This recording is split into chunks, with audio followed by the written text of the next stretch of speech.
আসসালামু আলাইকুম। আশা করি সবাই ভালো আছেন। আজকে আমি আপনাদের জন্য এক্সেলের একটি নতুন মজার ট্রিক্স নিয়ে হাজির হয়েছি। এখানে আমরা দেখতে পাচ্ছেন একটি ডাটা সাজাবো সিরিয়াল নাম্বারের। এইভাবে আমরা টাইপ করতে থাকি। দেখতে পাচ্ছেন এভাবে টাইপ করলে আমাদের একটি হিউজ সময় ব্যয় হচ্ছে। এই সময়টা সাধারণত আমরা সিরিয়ালিংয়ে ব্যয় করলে আমাদের কাজে আমরা অনেক পিছিয়ে যেতে পারি। সেক্ষেত্রে আমরা কি করতে পারি?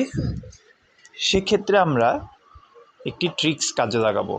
ফার্স্টে আমরা দেখি, দেন সিলেক্ট করে Ctrl+1 প্রেস করব। এভাবে আমাদের একটি ডায়লগ বক্স আসবে, সেখান থেকে আমরা সুপারস্ক্রিপ্ট সিলেক্ট করে জাস্ট ওকে প্রেস করব। এবার আমরা ডাটাটিকে ড্র্যাগ করে নিচে নামিয়ে দিব। এভাবেই আমরা আমাদের ডিজায়ার্ড সিরিয়াল পেয়ে যাব। আশা করি ভিডিওটি সবার ভালো লেগেছে। সবাইকে ধন্যবাদ।